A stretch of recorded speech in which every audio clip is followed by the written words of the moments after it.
Seja bem-vindo ao Seminário de Teologia e Vida Cristã, Palavra da Vida. Você está em mais um curso de teologia cuja proposta é fazer alargar o seu conhecimento na área teológica. Um curso descomplicado, contextualizado, provocativo, reflexivo e que faça sentido para a nossa vida cotidiana, porque entendemos que não só a construção conceitual da teologia, respeitando as correntes da teologia construída nesses quase 2000 anos, mas isso só não é suficiente.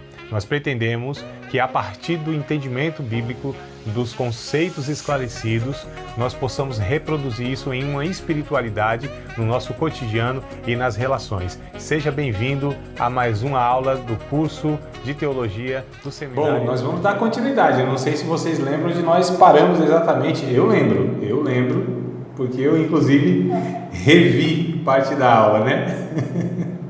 Mas é o capítulo 8. A partir do versículo 10. Exatamente, olha que coisa boa, né? Ou é a memória ou é a caneta. Um dos dois faz lembrar, né? É a caneta, tá vendo? Então, a caneta aí, o papel é a melhor memória, né, que a gente pode ter. Então vamos lá, a partir de Atos capítulo 8, versículos número 10, a gente vai continuar a leitura aqui. A leitura está falando sobre uma ocasião que aconteceu, né, onde em Samaria o evangelho estava sendo anunciado e houve naquela ocasião, né, alguns exorcismos. Essa palavra parece ser meio estranha, a gente não usa tanto ela, né, na igreja, né, mas expulsar demônio, mas exorcismo, né? Então alguns demônios lá foram expulsos de algumas pessoas. Houve também curas, né, de enfermidades, enfim. E nessa ocasião um homem, né, chamado de Simão, que era uma espécie de um mágico, um ilusionista, né? Era um charlatão, na verdade.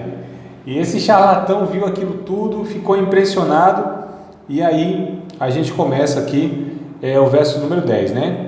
Então, diz assim: ao qual todos atendiam, desde o mais pequeno até ao menor, dizendo: este é a grande virtude de Deus, falando a respeito desse personagem aí, o tal de Simão, tá? Verso 11: e atendiam-no a ele, porque já desde muito tempo os havia iludido com artes mágicas. Então, o texto deixa muito claro, né, qual era aí a artimanha desse camarada. Mas como crescem em Filipe, que lhes pregava acerca do reino de Deus em nome do Senhor Jesus Cristo, se batizavam tanto homens como mulheres. E creu até o próprio Simão. Olha só, sendo batizado, ficou de contínuo com Filipe, e vendo os sinais e as grandes maravilhas que se faziam, estava atônito o Simão. Só para a gente entender, amados, como pessoas, elas têm contato com o Evangelho e o Evangelho verdadeiro, mas muitas vezes a recepção dessas pessoas nem sempre é adequada, né? A gente vê se cumprindo aqui nessa ocasião, e a gente vê em outras mais, aquilo que Jesus ensinou lá em Mateus capítulo 13, que foi a primeira parábola que Jesus ensinou, que ele contou, e ele disse: se não entendesse, né, se os discípulos não entendessem aquela parábola, dificilmente iam entender as outras, porque ali Jesus disse do princípio do Evangelho, né, que são solos, né, onde a semente. Então ele pega e ele usa essa figura de linguagem, né, essa metáfora, e usa uma semente caindo em solos diferentes. Então uma cai à beira do caminho, outra entre espinhos, outra entre pedregais e outra no solo bom, e ali frutifica e dá frutos diferentes, né? E ele refere-se então ao coração das pessoas que recebem essa semente, a mensagem do Evangelho. Cada uma delas responde de maneira diferente, né? Então a gente percebe que mesmo o Evangelho sendo pregado, né, como deve ser, com um conteúdo adequado, correto, mesmo assim ainda vai ter a variável, vai ter a questão de quem recebe esse Evangelho e como ele vai responder. Então a gente percebe que o Simão aqui, à primeira vista, ele recebe também junto com os demais, é batizado inclusive, né, que era a evidência externa ali, pública, de que a pessoa tinha de fato aceitado Cristo. Mas o verso 14, vamos continuar lendo aqui para a gente ver o que acontece. Os apóstolos, pois, que estavam em Jerusalém, ouvindo que Samaria recebera a palavra de Deus, enviaram para lá Pedro e João. Então olha só, tinha lá o evangelista Filipe, né? E agora enviaram, chamaram Pedro e João e eles foram para lá. Os quais, tendo descido, oraram por eles para que recebessem o Espírito Santo. Porque sobre nenhum deles tinha ainda descido, mas somente eram batizados em nome do Senhor Jesus, né? Então lhes impuseram as mãos e receberam o Espírito Santo, ou seja, aquele mesmo revestimento, né, virtuoso lá do capítulo 2, tá? Eles já eram salvos, receberam Jesus, né? Foram batizados, porém eles não tinham recebido ainda esse revestimento que o pentecostal diz que é a segunda bênção, né? Que é a virtude, o poder do Espírito Santo para testemunhar a fé, né? Na visão pentecostal, e que eu concordo. Aliás, eu acho que não tem como um cristão, um discípulo de Cristo não ser pentecostal.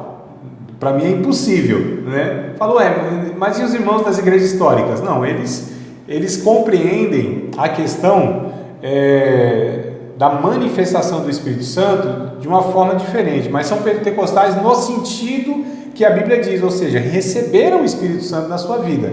Se através deles eles operam os dons carismáticos, alguns como línguas, né, e outras mais, aí é outra história, mas todos para mim tem que ser pentecostais, né? Não como o pentecostalismo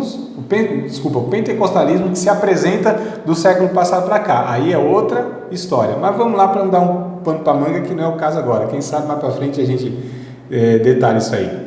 Então, no verso de número 18, né? Simão, vendo que pela imposição das mãos dos apóstolos era dado o Espírito Santo, lhes ofereceu dinheiro, dizendo: dá-me também a mim esse poder, para que aquele sobre quem eu puser as mãos receba o Espírito Santo. Olha só. Mas disse Pedro: o teu dinheiro seja contigo para a perdição, pois cuidastes que o dom de Deus se alcança por dinheiro. Tu não tens parte nem sorte nesta palavra, porque o teu coração não é reto diante de Deus. Arrepende-te, pois, desta tua iniquidade e ora a Deus, para que porventura te seja perdoado o pensamento do teu coração. Pois vejo que estás em fel de amargura e em laço de iniquidade. Eita, Pedro era meio bruto, né? A gente lembra lá do capítulo 5, lá com a Safias e Ananias, Pedro também trouxe uma palavra dura, e aqui não é diferente não. Verso 24, respondendo porém Simão disse: orai vós por mim ao Senhor, para que nada do que disseste venha sobre mim. Tendo eles, pois, testificado a palavra, a palavra do Senhor, voltaram para Jerusalém e em muitas aldeias dos samaritanos anunciavam o Evangelho. Deixa eu pegar a figura aqui do Simão. Aqui surge, ou melhor, nós temos na nossa língua portuguesa o termo simonia. Vocês já ouviram falar desse termo? Simonia, não? Não? Ninguém? Não, nunca? Tá, mas se um dia vocês ouvirem, aí lerem, né, ou ouvir alguém dizendo assim sobre simonia, o que é a simonia? Se vocês forem lá no dicionário de língua portuguesa, simonia é aquela pessoa que ela entende que ela usa meios, né, materiais, financeiros, para comprar coisas espirituais. Seria um charlatão da fé. É o que acontece aqui, mais ou menos, né? Essas pessoas, elas acham que vão adquirir, na verdade, as coisas espirituais através do dinheiro. Olha só, comprar bênção, né, e tudo mais. Então surge aqui essa questão de simonia por conta desse Simão mágico. E é interessante que quando Pedro ele fala então essa palavra dura, você precisa se arrepender, porque o seu pensamento, o seu desejo, ele está totalmente equivocado, né? Então ore a Deus, porque você não está entendendo nada. Ao invés dele de fato, né, ter uma postura de arrependimento, na verdade ele tem medo. Ele é aquele místico, né? O cara meio atrapalhado da cabeça, que me parece que não entendeu o Evangelho de fato, não. À primeira vista foi porque ele achou impressionante, né, tudo aquilo que os apóstolos faziam, e ele fazia mágica. Ele falou: opa, quero isso aqui, porque é isso aqui que eu vou me dar bem, né? Isso é uma mágica que eu nunca vi na vida. Então são essas pessoas que muitas vezes têm contato com o Evangelho, mas não compreendem o Evangelho, e é muito triste isso, porque tiveram contato e oportunidade, né? E não foi por causa do pregador nem da mensagem. Olha só que coisa interessante, é a própria pessoa que se torna então, né, esse obstáculo para ela mesma, né? E o verso de número 25 fecha dizendo que eles continuaram, eles voltaram para Jerusalém, em muitas aldeias ali em redor dos samaritanos o evangelho continuou sendo pregado. Então olha só, amados, saíram de Jerusalém, foram para a Judéia e agora estão entrando em Samaria. É aquilo que Jesus disse lá em Atos 1:8, né? Que eles receberiam a virtude do Espírito Santo e aí sairiam a pregar em Jerusalém, Judéia, Samaria e até os confins da terra. A gente viu na aula passada que eles não queriam sair porque estava muito bom, mas o Espírito Santo aqui criou um caminho para que... O caminho era a perseguição, né? No caso foi a perseguição. A partir do Estevão, né? Se deflagra uma grande perseguição e eles vão. Ou seja, Deus aqui sendo o Senhor da história e aquilo que Deus estabeleceu para a igreja foi acontecendo apesar da obediência dos discípulos. Olha que coisa interessante. Deus já mostrando que de fato ele não dependia da igreja e nem da resposta positiva. Ele estava iniciando a história da igreja e ele quem daria continuidade a essa história e chega até nós, inclusive, depois de 2000 anos, nessa mesma pegada. Quantos anos mais para frente tiver aí que ninguém sabe, se pode ser 1 ano ou mais 1000 anos, quem é que sabe, né? Mas a questão é que Deus aqui que mostra que Ele é aquele que inaugura a igreja, que sustenta a igreja, que faz ela avançar mediante as adversidades. Aí o verso 26, a gente vê essa continuidade do Filipe, né? Se encontrando agora. Eu vou resumir aqui, é uma história muito conhecida, não vou ler com vocês, tá? Só vou pegar aqui na memória, inclusive, alguns pontos. A questão muito conhecida, que é aquele tesoureiro, né? Africano, etíope, de uma rainha lá da Etiópia, da rainha Candace. Ele está então numa carruagem, né, voltando de Jerusalém, tá? Indo, né, retornando aí para sua terra lá, para a Etiópia, para a África. E aí o Espírito Santo fala com Filipe para ir atrás dessa carruagem. E ele vai, algo muito curioso, né, irmão? A imaginação vai longe, né? Mas não imaginação no sentido de viajar, não. Para a gente, né, ir mais ou menos lá na ocasião histórica que é curiosa, né? A carruagem lá e o caba correndo do lado lá, né? Olha como Deus, né? Por isso que eu disse, esse livro podia ser Atos do Espírito Santo, que a gente vê o Espírito Santo assim conduzindo esses homens, fazendo coisas assim extraordinárias e é muito interessante. E aí o Filipe obedece à voz, né, de Deus. É interessante a gente observar, irmão, são coisas inusitadas, são coisas de fato que, se a gente falasse, não, é uma coisa de louco, né? Deus fala assim para mim hoje assim, ó, André, sai aí de onde você está, vai correndo ali no outro quarteirão, vai estar passando um carro devagarzinho, vai correndo atrás do carro. Ó, não é um negócio meio, né? Então, ouvir a voz de Deus, amados, algumas vezes é de fato algo muito difícil, porque Deus, ele dá às vezes, né, cada ordem para a gente que é um negócio que foge, né, da ordinariedade da realidade do dia a dia, né? Mas olha como é bom também uma pessoa que ouve e obedece Deus sem questionar nada, vai, né?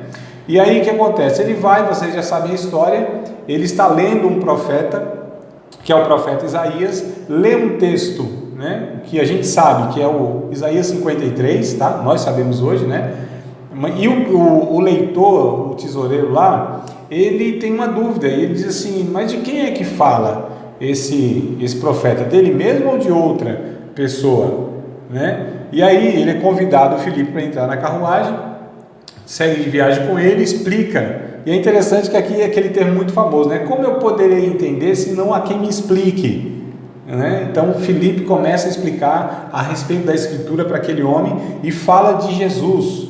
E ele recebe lá a mensagem naquele curto espaço de tempo e ele inclusive diz, você precisa ser batizado. Está bom, quero ser batizado. Tem alguma coisa que me impede? Não tem nada que te impeça. Então desceram perto de um riozinho, alguma coisa ali que tinha, né? Filipe batiza o homem, né? O homem segue alegre a sua viagem, né? E Filipe é arrebatado e vai ser encontrado em outro local. Olha que coisa extraordinária, amados. Então, 2 pontos que eu quero destacar aqui. Primeiro, a simplicidade do Evangelho, né, que a gente viu aqui. Anunciado Jesus, a pessoa recebe né, crê de todo o seu coração que a mensagem é essa mesmo, que Jesus é o Salvador da sua vida, ele desce as águas sem muito questionamento, né?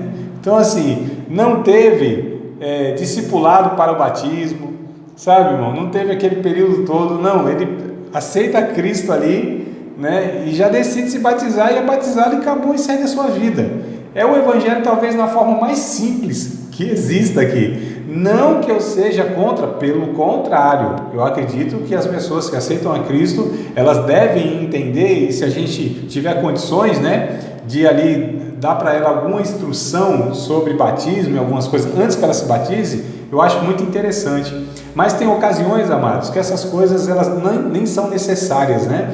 Eu vou contar inclusive a minha experiência rapidinho. Aceitei Cristo em um dia, 8 dias depois estava descendo as águas, porque na verdade já estava marcado, né? Então eu cheguei, estava tudo marcado.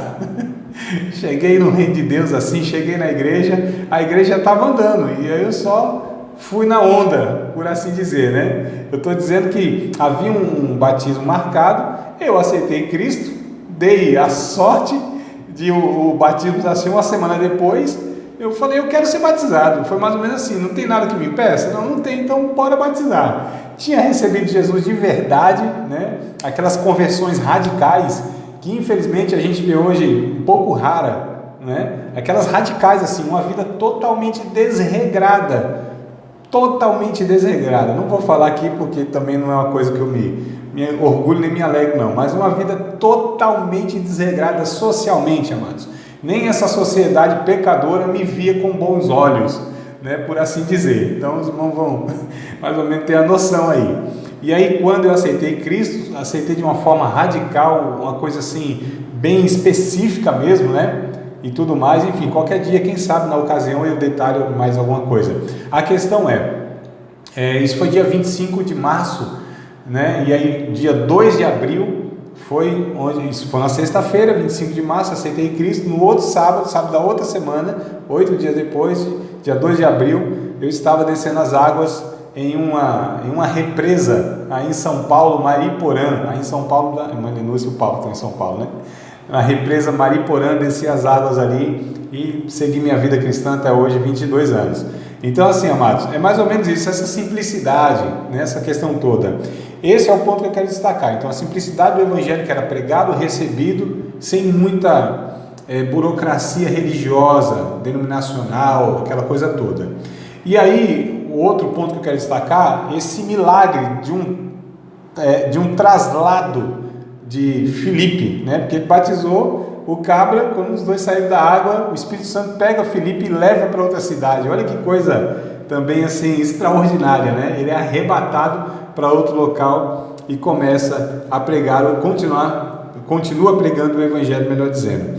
E aí a gente entra aqui no capítulo de número 9, tá? O capítulo número 9 ele é muito significativo, porque aqui aparece Saulo novamente, né? Saulo, que apareceu no capítulo 7, aquele que estava guardando lá as roupas de Estevão, né? Quando foi apedrejado. Agora Saulo, ele aparece aqui perseguindo a igreja de uma maneira muito intensa. Ele era o principal aqui, né? O que encabeçava toda essa perseguição.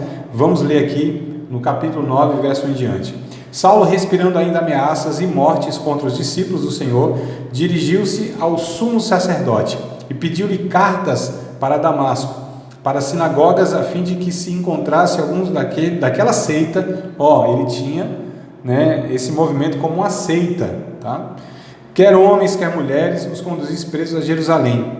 E indo no caminho, aconteceu que, chegando perto de Damasco, subitamente o cercou um resplendor de luz, e caindo em terra, ouviu uma voz que lhe dizia: Saulo, Saulo, por que me persegues? Uma curiosidade aqui, amados, que eu quero destacar. Ele estava perseguindo discípulos de Jesus, a igreja de Cristo. E Jesus não diz assim: por que persegue os meus discípulos? Por que persegue a minha igreja? Jesus disse: por que me persegues? Olha só que coisa curiosa, né? Então quem perseguisse ali os discípulos de Cristo, a igreja de Cristo, estava perseguindo o próprio Deus. Vocês lembram, amados? Foi anteriormente mesmo, né? É que eu não lembro aqui o capítulo exato, que acho que é o capítulo 4 ou 5, que vai dizer do Gamaliel, só retornando um pouquinho aqui no livro, onde Gamaliel, ele dá um conselho, né? Porque ali estavam perseguindo os discípulos. Deixa eu ver se eu acho aqui, agora não me lembro mais. Enfim, mas eu vou narrar o fato, tá? O Gamaliel, um dos homens respeitadíssimos, né, em Jerusalém, ele deu um conselho porque estavam perseguindo os discípulos de Cristo, prenderam eles, prenderam, soltaram, prenderam de novo, né? E aí o que acontece? Ele deu um conselho, disse assim: ó, faz o seguinte, eu já vi isso acontecer outras vezes na história. Um tal de Judas fez um motim aqui, né? Reuniu um monte de gente e isso se desfez logo depois. Um tal de Teudas fez a mesma coisa, reuniu um povo aqui, quis fazer uma rebelião, o negócio se desfez. Se o conselho é o seguinte, né, do Gamaliel, se isso não é de Deus, esse movimento, isso vai se desfazer como os outros demais. Mas se isso for de Deus, nós vamos nos achar combatendo contra o próprio Deus. Olha que sabedoria desse homem aí, o Gamaliel. Não é à toa que Paulo, né, estudou aos pés de Gamaliel, era um grande rabino, um grande mestre em Jerusalém, um homem sereno, um homem sábio, né, ponderado. E a gente percebe aqui, inclusive, amados, como tem pessoas, né, desse naipe, que muitas vezes eles nem fazem parte desse movimento evangélico, mas são pessoas centradas e algumas pessoas talvez até de Deus, né? Como a gente vai ver depois no capítulo 10 aqui, porque a gente julga esse negócio, né? Não está dentro do movimento, é de Deus, não está dentro do nosso movimento, não é de Deus, não é bem assim. O livro de Atos dos Apóstolos vai mostrando para nós que esse critério nosso nem sempre, né, ele é correto, a gente pegar essas avaliações. Não, está na igreja evangélica, isso é discípulo de Jesus, é cristão, é salvo. Não está, não é. Parece que o livro de Atos vai desmontando esse engano nosso, né? Tem um pensamento que é o seguinte, amados, Deus tem filhos que a igreja não tem e a igreja tem filhos que Deus não tem. Eu não estou dizendo igreja que é o corpo místico de Cristo, eu estou dizendo que a instituição que nós chamamos de igreja muitas vezes aceita no seu rol de membro, né, pessoas que Deus não os reconhece como regenerados e salvos. Olha só, então a gente não pode partir desse engano que todo mundo que está lá no hall de membro da igreja, lista dos dizimistas, aquele que frequenta as ceias e tem cargos na igreja, que essas pessoas necessariamente, automaticamente são salvos, não é? Então, infelizmente, a gente tem uma realidade que nem todos que preenchem esse pré-requisito eles são salvos. A eternidade vai revelar essas coisas, né? Às vezes até aqui já revela, né? Não precisa nem chegar na eternidade, aqui já revela algumas coisas, mas enfim. E tem pessoas, amados, que às vezes não se enquadram aí nesses critérios que eu falei agora, né? Pertencendo ao hall de membro, aquela coisa toda, e são gente salva. Então a gente vai ver mais para frente aqui. Eu não estou falando com isso que a pessoa podendo participar de uma comunidade de fé não participe, não é isso. Eu só estou dizendo que esse critério nosso, né, ele é muito falho, ele é muito fraco. Mas voltando aqui para o texto, né, que a gente está lendo aqui, sobre Saulo, ele, na verdade, encontra com Jesus. Jesus traz essa declaração no verso de número 4, né? Verso de número 5, capítulo 9, vamos lá. E ele disse: quem é Senhor? É interessante aqui, ó. Ele não viu Jesus, ele viu uma grande luz, ele ouviu uma voz, né?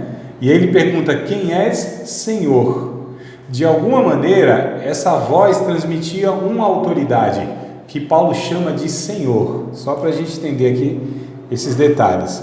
E disse o Senhor: eu sou Jesus, a quem tu persegue. Duro é para ti recalcitrar contra os aguilhões.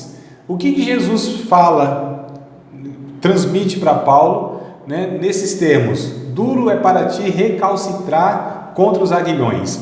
Essa é uma figura, amados, esse termo remete a uma figura do boi. O boi, quando ele era levado para ser marcado pelo seu dono, né, com aquele ferrão, então O aguilhão aqui, o aguilhões, é aquele ferro, tá certo? Que na ponta tem a marca, né? No caso do proprietário do boi.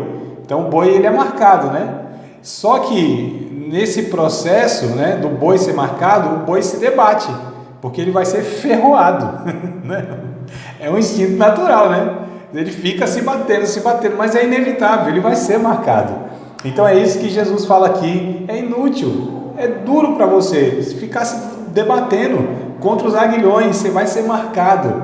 Olha que coisa linda, amados, o encontro de Cristo, né, com esse homem perigoso, esse homem nocivo, esse homem que estava perseguindo o próprio Cristo, e Cristo se apresenta para ele. Agora é interessante que o próprio Paulo, depois, né, em alguma das cartas, que eu não me lembro agora exatamente, ele vai dizer que quando ele estava fazendo isso, perseguindo a igreja de Cristo, perseguindo o próprio Cristo, ele estava na mente dele pensando que aquilo era um favor, ou seja, ele estava fazendo algo para proteger o próprio Deus. Então, olha que coisa interessante, que Jesus, ele viu exatamente que Paulo estava totalmente equivocado, mas com uma motivação correta, né? É o que o Paulo Romero diz, que é o sinceramente enganado. Então, a pessoa é sincera, é honesta, só está fazendo errado. Quer dizer, não é só como se fosse um detalhe, não é, né? Mas assim, pessoas sinceras, verdadeiras, não era um charlatão, não era um hipócrita, não era um religioso mau, não era. Embora o que ele estava fazendo era ruim, mas na cabeça dele, ele estava pensando, eu estou defendendo Deus. Olha só, amados, e Jesus enxerga então isso aí em Paulo, né? Vamos lá, na continuação aqui, ó, do verso 6. E ele, tremendo e atônito, disse: Senhor, que queres que faça? E disse-lhe o Senhor: levanta-te, entra na cidade, e lá te será dito o que te convém fazer. Os varões que iam com ele pararam espantados, ouvindo a voz, mas não vendo ninguém. Então, todos eles ouviram a voz, só que não ouviram a voz como Paulo ouviu, amados. Tá certo? Lá depois a gente vai chegar, lá no finalzinho do livro de Atos, ele vai falar algo que parece ser o contrário, né?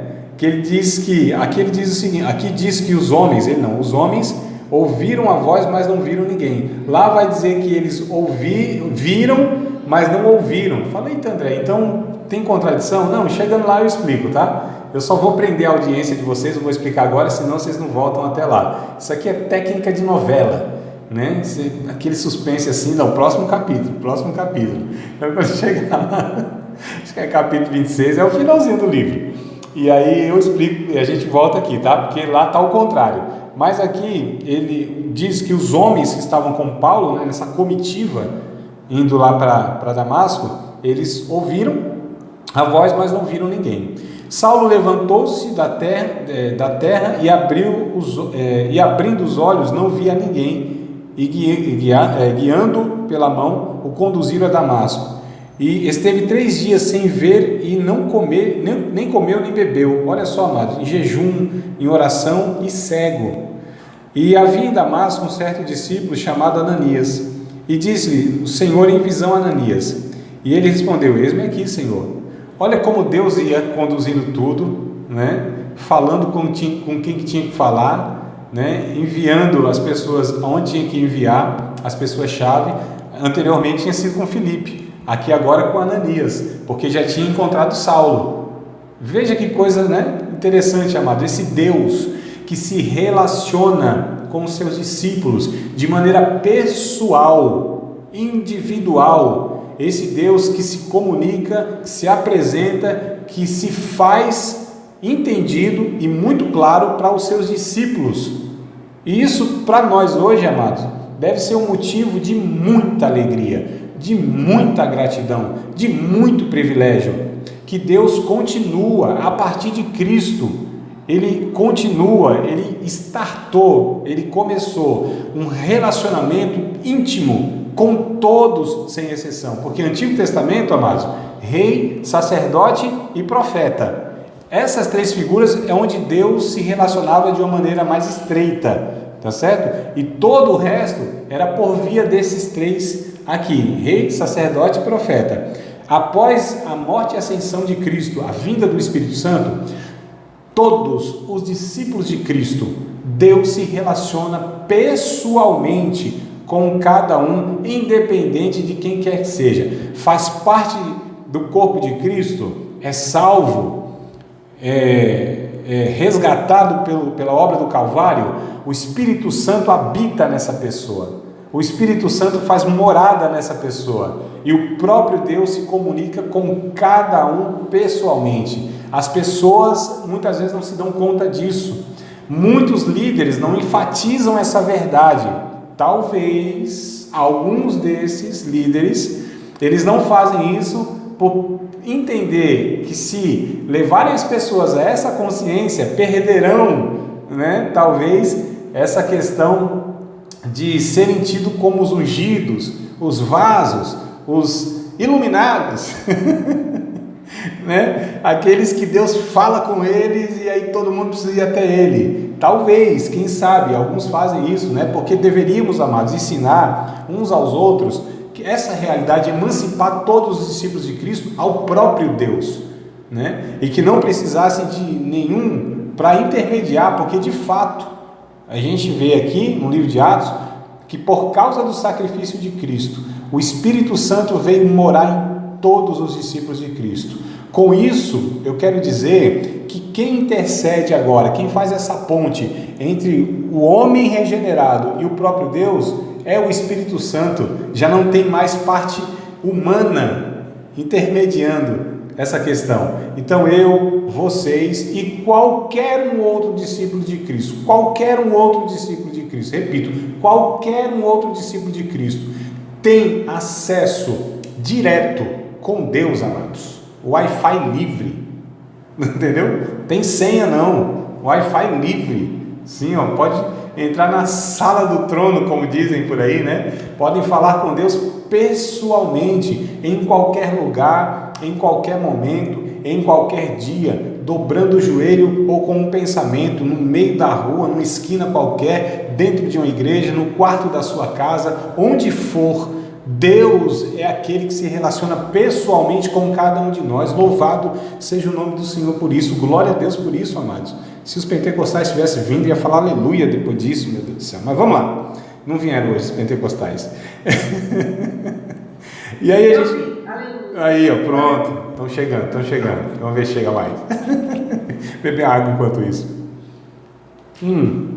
Aí, amados, no verso 11, na continuação aqui, ó. E disse-lhe o Senhor: levanta-te, vai à rua chamada direita, pergunta em casa de Judas por um homem de Tarso chamado Saulo, pois eis que ele está orando. E numa visão ele viu que entrava um homem chamado Ananias e punha sobre ele a mão para que o tornasse a ver. E respondeu Ananias, Senhor, de muito ouvir acerca deste homem, quantos males tem feito aos teus santos em Jerusalém. E aqui tem poder dos principais dos sacerdotes para prender a todos os que invocam o seu nome.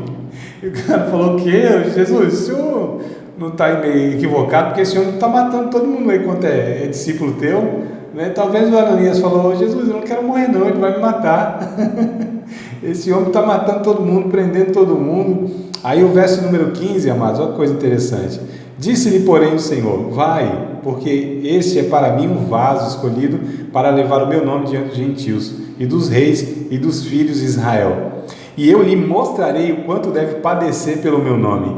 E Ananias foi e entrou na casa, impondo-lhe as mãos, disse: irmão Saulo, já foi tranquilo, chamando de irmão. Então, né? Quando Deus falou, ele acalmou o coração e disse: tá bom. Então, chamou de irmão Saulo, o Senhor Jesus, que te apareceu no caminho por onde vinhas, me enviou para que tornes a ver e seja cheio do Espírito Santo. E logo lhe caíram dos olhos como que umas escamas, e recuperou a vista, e levantando-se, foi batizado. Então, olha que coisa interessante, amados. Deus escolhe aqui, ó, em toda essa perseguição, um homem, que a gente vai ver, né, depois aqui na continuidade da história de Atos dos Apóstolos. E, aliás, vocês já sabem, né, mas na narrativa aqui a gente vai perceber isso. É esse homem que Deus vai usar para inflamar o mundo, para deflagrar o Evangelho em todas as nações e todo o Império Romano. Olha só como Deus mostrando que Ele é Senhor. da história, Senhor da igreja, e que não se deve temer perseguição de quem quer que seja, queridos. Eu quero destacar isso aqui porque hoje nós estamos meio que suspensos, né? Temendo as perseguições, temendo as leis impostas para nos proibir, temendo se vai se levantar ou não um Estado contra a igreja. Queridos, sempre foi assim, em toda a história do cristianismo, toda a história da igreja, a igreja nunca, jamais temeu perseguição estatal, jamais se acovardou diante das adversidades. A igreja sempre foi essa igreja perseguida e sempre foi uma igreja triunfante, sempre. É claro, queridos, que nós sempre vamos lutar para não termos, né? Porque também ninguém quer passar esse sufoco, mas nós não devemos nos preocupar demasiadamente se isso acontecer nas nossas realidades, tá certo? Porque é o próprio Deus que conduz a história, é Ele o responsável para nos dar recursos, né? Para que a gente avance, para que a gente possa. A questão é que as perseguições traz uma peneira, né? A perseguição, se houvesse no Brasil, que eu não desejo que tenha, jamais, nunca, para mim isso aqui fica até o arrebatamento, irmão, tá certo? A democracia, né? As leis nos favorecendo, para mim isso aqui até o arrebatamento tá ótimo. Se Jesus conceder isso aqui, nós oramos e nós usamos os meios, né? Até para fazer isso aí, tá certo? Como eu estava dizendo, só porque eu falei agora ele veio, ó, tá bom. Como eu estava dizendo, queridos, nós vamos usar todos os recursos, né? Claro, eu me preocupo às vezes de os discípulos de Cristo ficarem de uma maneira demasiada preocupados, né? Nessa questão da perseguição. Ora, amados, a perseguição sempre foi uma realidade nas nossas vidas, né? Estou falando dos discípulos de Cristo. E nem por isso a igreja ela nunca parou, nunca foi vencida. Pelo contrário, a igreja, quanto mais o contexto é de perseguição, mais ela se purifica, mais ela é efetiva no anúncio do Evangelho, né? A questão é que nesses contextos a igreja, ela de fato, ela é a igreja de Cristo, né? Então, num contexto onde você não tem a exigência, muitas vezes de que, aliás, não tem a possibilidade de que sua vida ela possa custar de fato pelo fato de estar professando a Cristo, aí a gente percebe de fato quem e quem não, né, é de Cristo. Muito fácil, porque as pessoas não estão dispostas a se sujeitarem a isso. Mas num contexto como o nosso, que eu repito, Deus queira que permaneça assim, né? É muito fácil as pessoas elas aderirem, né? Tanto é que a gente vê hoje 50 milhões de evangélicos no nosso país. A igreja hoje, a instituição, melhor dizendo, não é que a gente fala igreja, e nem sempre é biblicamente igreja, né? Mas eu digo a instituição religiosa que nós chamamos de igreja, ela se torna assim muito volumosa, mas nem sempre são de pessoas que de fato são discípulos de Cristo, né? Então a gente vê nessa realidade aqui. Aí a gente fala que tem muitas igrejas cheias de pessoas vazias de Deus. É uma realidade que a gente enfrenta. Mas aqui nesse contexto não tinha como não. Verso 19, para dar continuidade aqui, ó. E tendo comido, ficou confortado e esteve Saulo alguns dias com os discípulos que estavam em Damasco. E logo nas sinagogas pregava Jesus, que era o Filho de Deus. Todos que ouviam estavam atônitos e diziam: não é este o que em Jerusalém perseguia, que invocavam este nome para que veio, isso veio aqui, para os levar presos os principais sacerdotes? Saulo, porém, se esforçava muito mais e confundia os judeus que habitavam em Damasco, provando que aquele era o Cristo. Olha que coisa interessante. Então ele foi para Damasco justamente para prender um monte de discípulos. No caminho Jesus encontra, ele se converte e falou: já que eu estou por aqui mesmo, vim para cá, não vou perder viagem, vou falar de Cristo. Falando de Cristo em algumas sinagogas, e o povo ficou: mas ele não veio aqui para prender os cristãos e agora ele é um próprio? Ele é um cristão também? Então o povo ficou confuso, ele tentou se explicar, não deu certo, né? Só que é interessante, amados, que do verso 23, do 22 para o 23, sim. Como diriam os adolescentes, bugou a cabeça. Ficou bugado, bugou a cabeça dos sacerdotes. Os sacerdotes bugaram, falaram, ué, o que está acontecendo aqui? E é interessante, que do verso 22 para o 23, porque a ideia que a gente tem muitas vezes é o seguinte, então tá, Paulo vai para Damasco, no caminho de Damasco, Jesus encontra, ele se converte, né? Depois ali de 3 dias, ele ficou 3 dias ali e tal, cego e tudo mais, depois de 3 dias ele começa a pregar e sai para o mundo pregar? Não, do verso 22 para o verso 23, há um espaço de muitos anos, amados, né? Então a gente vai nessa narrativa aqui, a gente pensa que é um dia depois do outro, né? Dia 22 é na segunda, dia 23 na terça, dia 24 na quarta, a gente pensa que é tudo sequencial. Não, aqui e tendo passado muitos dias, aqui, queridos, são muitos anos, não são muitos dias no sentido de dias, tá? É que essa expressão muitos dias, né, nem sempre fala do dia de 24 horas, muitos dias aqui, a gente vai lá para Gálatas, vamos lá, só para a gente entender, tá? Gálatas capítulo 1, verso 17 e 18, só para a gente entender que Paulo explica essa ocasião lá em Gálatas, tá?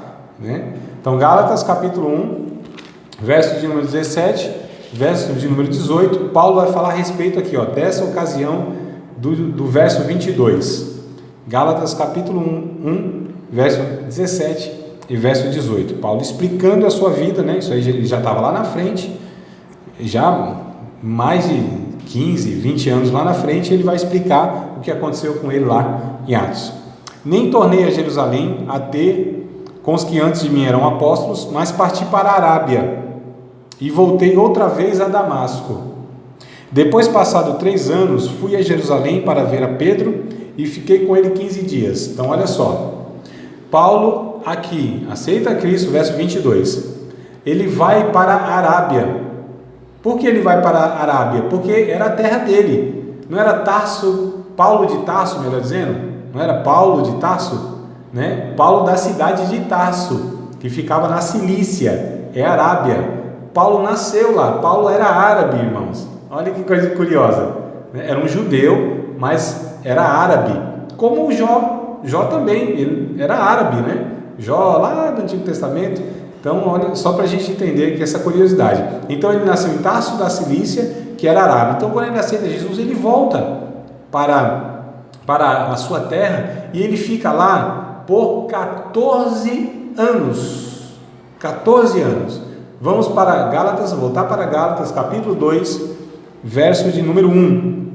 Depois, passado 14 anos, subi outra vez a Jerusalém com Barnabé e levando também comigo Tito. Então ele fala, ele aceita Cristo, vai para a Arábia, fica lá 3 anos na Arábia, volta para Damasco, fica em torno de 10 anos, aqui são 13 anos, a gente vai ver no capítulo seguinte, a gente vai juntar essas informações, vai no capítulo 10 aqui, quando ele volta, né, e Barnabé com ele, que ele diz Barnabé e Tito, ali eles ficam 1 ano em Antioquia, tá certo? Capítulo 10, capítulo 11. E aí no capítulo 13, já estou adiantando, a gente vai chegar lá, mas não tem problema. Ele é enviado, junto com Barnabé, inclusive, para missões. Então, da sua conversão e ser enviado pela igreja, são 14 anos. O que Paulo fica fazendo nesses 14 anos? Estudando o Antigo Testamento, agora na perspectiva de que Jesus era o Messias, que eles tanto esperavam. Então, o próprio Paulo, sendo quem era, tendo know-how, o pedigree religioso, né? Toda a capacidade intelectual, todo o conhecimento da lei judaica, tudo isso mesmo assim, ele necessitou de um período de 14 anos, amados, para se preparar, para aí sim levar o evangelho a todas as nações. Só para a gente entender que às vezes hoje, né, fazendo aplicação para os nossos dias, as pessoas pensam que porque uma pessoa aceita Cristo, tem uma chamada de Deus, né? E às vezes isso é evidente, é ali. Como por exemplo, vou pegar o meu exemplo, né, dentre outros tantos que tem por aí, no dia que eu aceitei Cristo, no ato, Deus usou o pastor na ocasião para falar tudo que Deus teria na minha vida. Amados, uma coisa é hoje, as pessoas olharem e falar, não, você tem uma característica de pastor, você tem um tique, né? Você tem uma pinta de pastor, alguma coisa assim, né? Tal. Deus tem uma obra na sua vida de pregar, de ensinar a palavra. Uma coisa é hoje as pessoas reconhecerem isso. Outra coisa foi 22 anos lá atrás, amados. Eu vindo daquela vida, um jovenzinho todo desregrado, né? Marginal, literalmente um marginal, tá certo? Então, assim, uma coisa foi lá, né? Deus disse, através daquele pastor, olha, você vai ser um pastor, Deus vai fazer isso na sua vida. Então, assim, eu não quero jamais me comparar com Paulo, não tem como, né? Mas da mesma forma que Deus fez aqui, só um minutinho, irmã Ana Cláudia, a irmã já entra aí, tá? Como Deus fez com Paulo aqui, ó, você vai ser isso.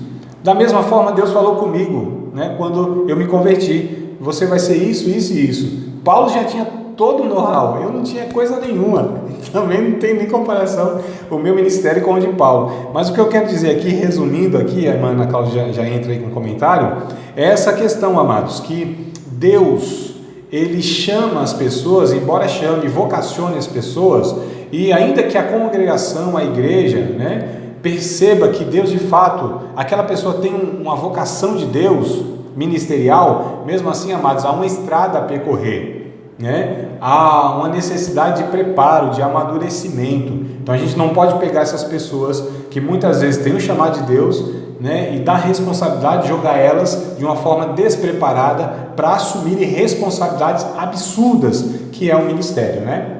Diga, amada, pode falar. Só uma observação aqui no versículo 23, 24, ele fala dos judeus.